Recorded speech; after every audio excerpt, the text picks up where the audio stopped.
बृहस्पतिवार व्रत की कथा। भारतवर्ष में एक प्रतापी और दानी राजा राज्य करता था।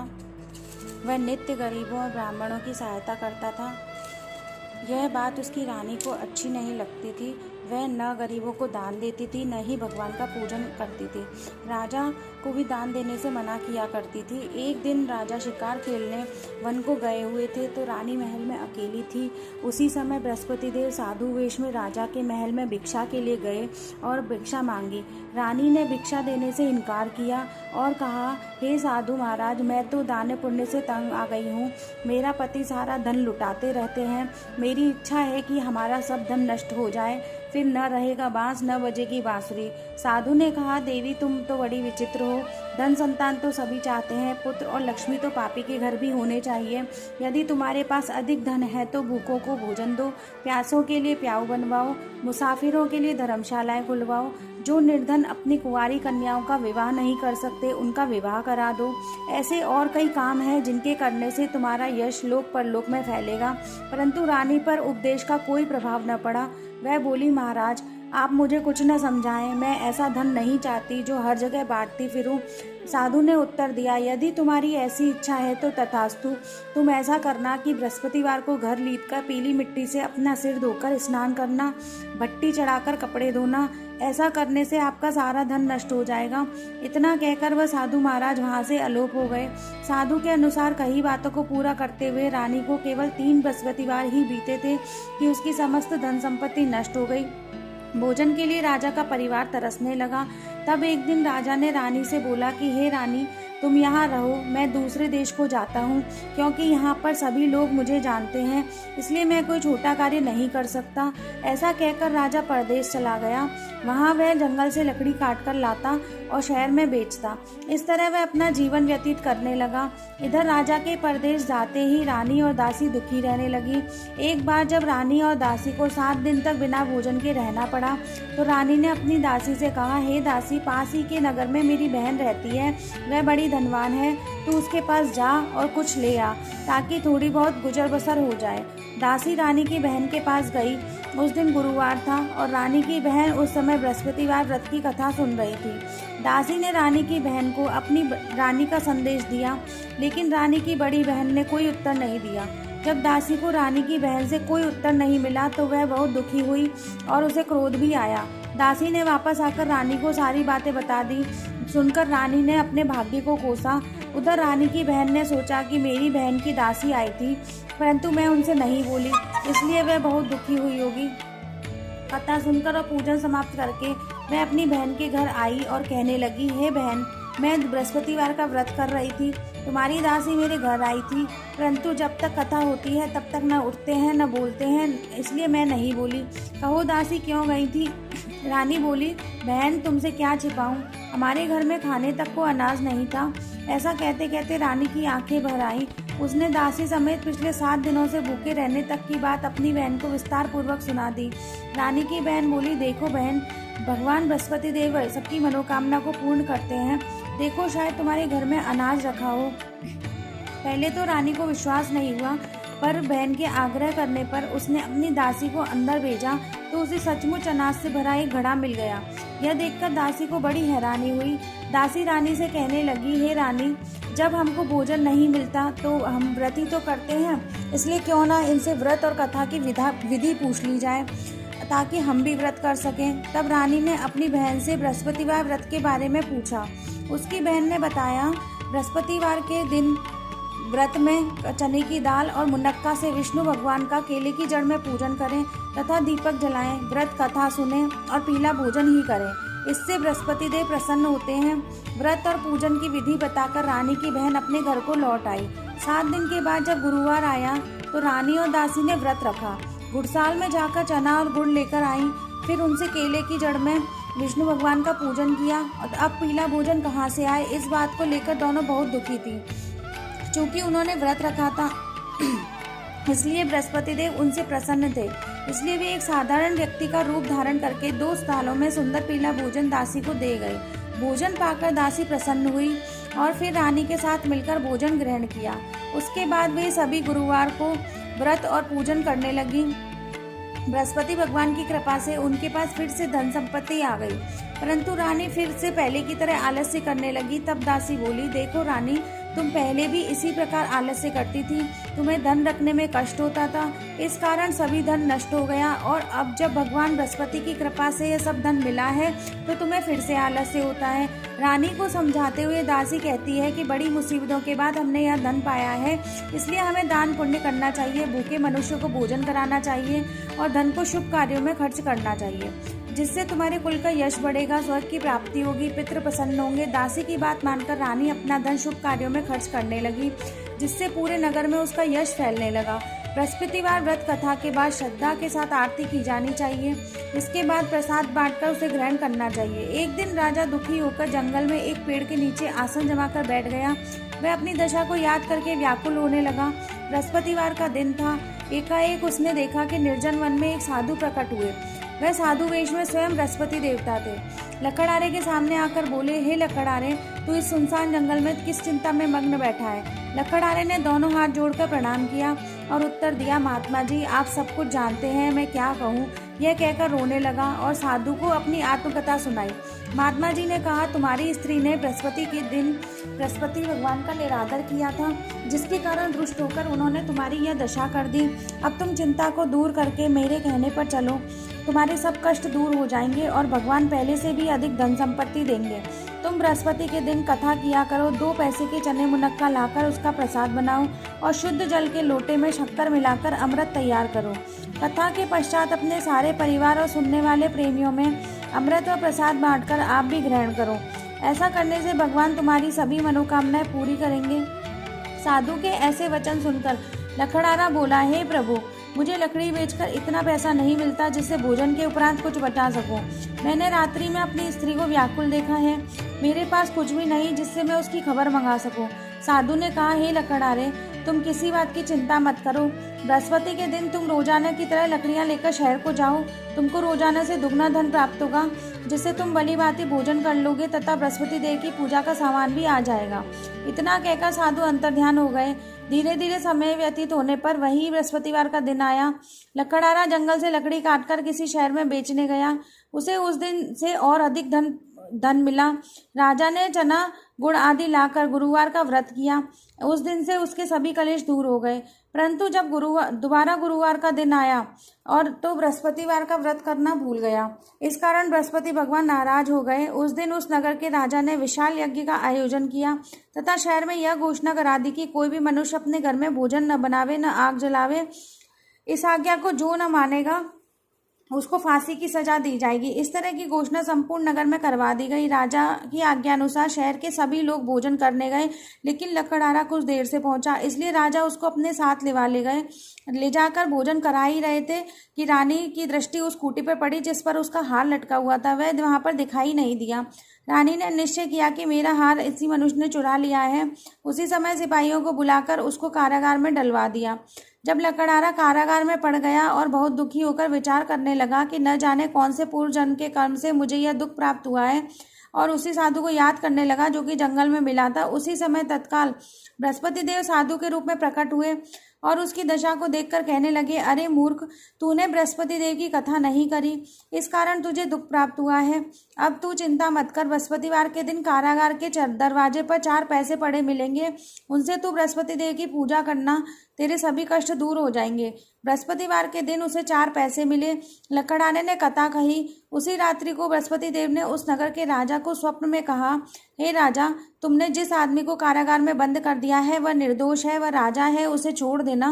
रानी का हार उसी खूंटी पर लटका है। अगर तू ऐसा नहीं करेगा तो मैं तेरा सारा राज्य नष्ट कर दूंगा।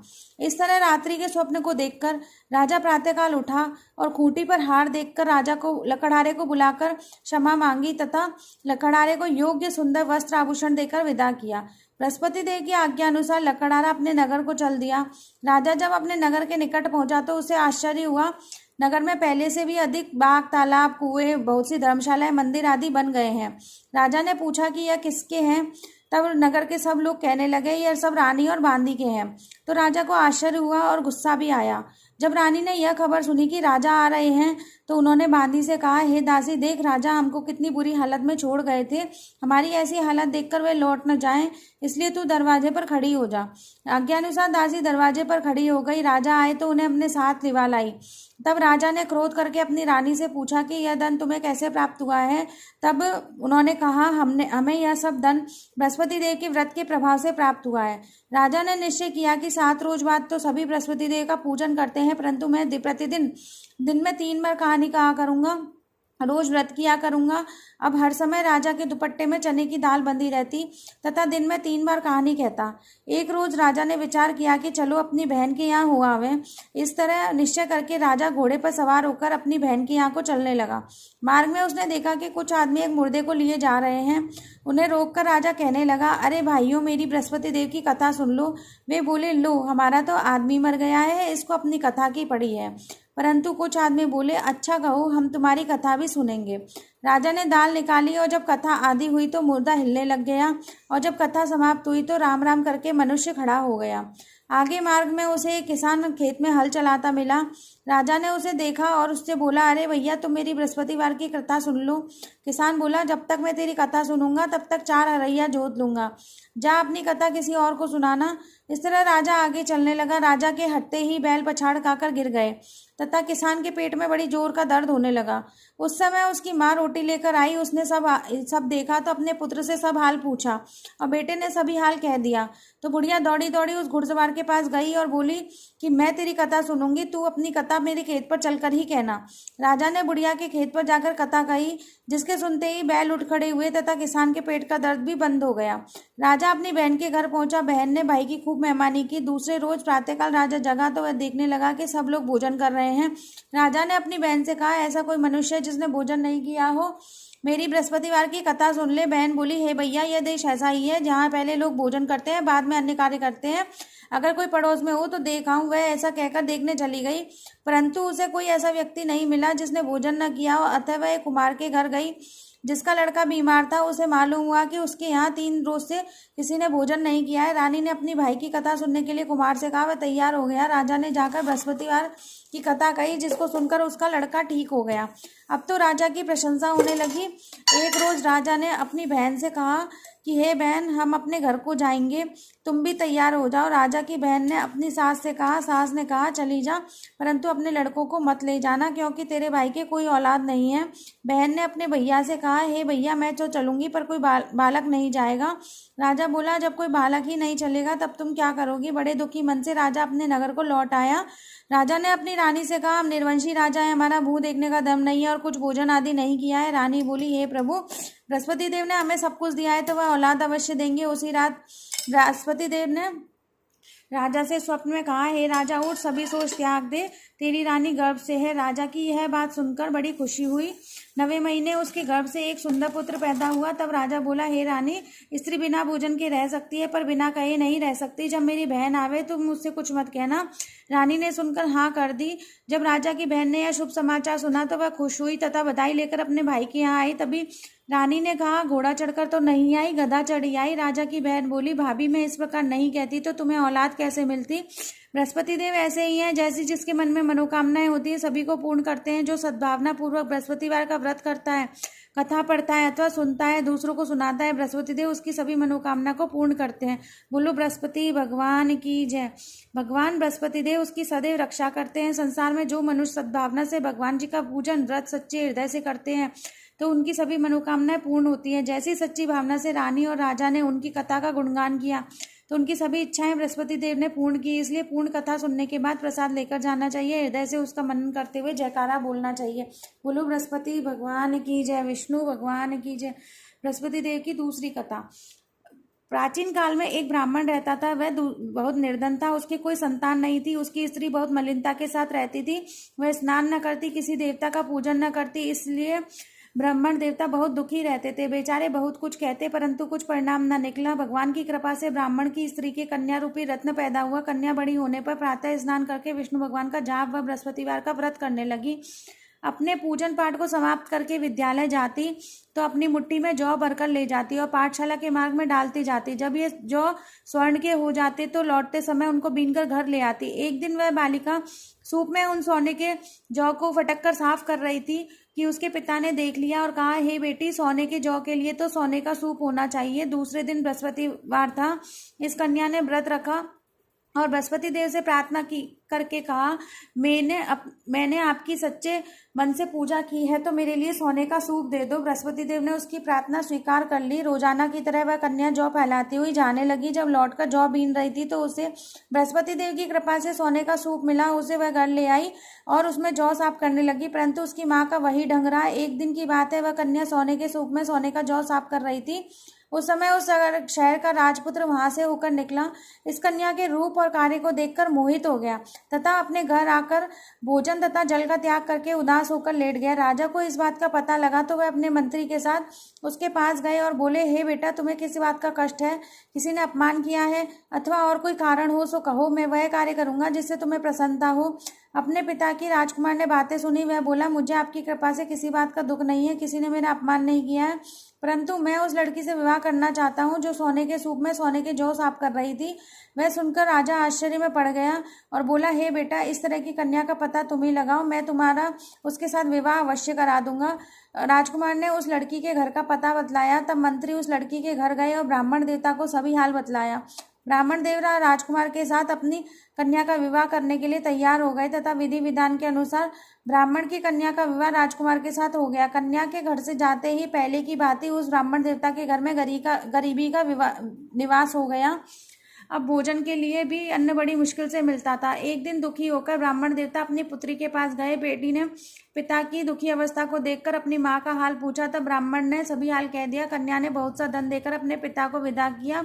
इस तरह ब्राह्मण का कुछ समय सुखपूर्वक व्यतीत हो गया। कुछ दिन बाद फिर वही हाल हो गया। ब्राह्मण अपनी कन्या के यहाँ गया और सारा हाल कहा तो लड़की बोली, हे पिताजी, आप माताजी को यहाँ लेवा लाओ, मैं उन्हें सब विधि बता दूंगी जिससे गरीबी दूर हो जाएगी। वह ब्राह्मण देवता अपनी स्त्री को साथ लेकर पहुंचे तो अपनी माँ को समझाने लगी, हे माँ, तुम प्रातःकाल प्रथम स्नान आदि करके विष्णु भगवान का पूजन करो तो सब दरिद्रता दूर हो जाएगी।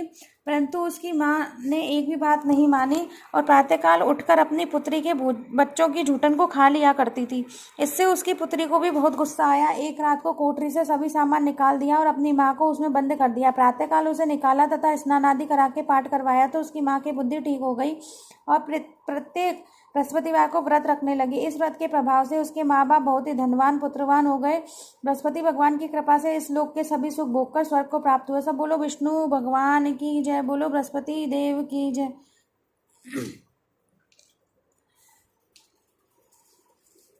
बृहस्पति देव की आरती। ओम जय बृहस्पति देवा, स्वामी जय बृहस्पति देवा, छिन छिन भोग लगाऊं कदली फल मेवा। ओम जय बृहस्पति देवा, तुम पूर्ण परमात्मा, तुम अंतर्यामी, स्वामी तुम अंतर्यामी, जगत पिता जगदीश्वर, तुम सबके स्वामी। ओम जय बृहस्पति देवा, चरणामृत निज निर्मल, सब पातक हरता, स्वामी सब पातक हरता, सकल मनोरथ दायक, कृपा करो भरता। ओम जय बृहस्पति देवा, तन मन धन अर्पण कर, जो जन शरण पड़े, स्वामी जो जन शरण पड़े, प्रभु प्रकट तब हो कर आकर द्वार खड़े। ओम जय बृहस्पति देवा, दीन दयाल दयानिधि, भक्तन हितकारी, स्वामी भक्तन हितकारी, पाप दोष सब हरता, भव बंधन हारी। ओम जय बृहस्पति देवा, सकल मनोरथ दायक, सब संशय हारो, स्वामी सब संशय हारो, विषय विकार मिटाओ, संतन सुखकारी। ओम जय बृहस्पति देव, जो कोई आरती तेरी प्रेम सहित गावे, स्वामी प्रेम सहित गावे, जेठानंद आनंद कर सो निश्चय पावे। ओम जय बृहस्पति देवा। सब बोलो विष्णु भगवान की जय, बोलो बृहस्पति देव भगवान की जय जय।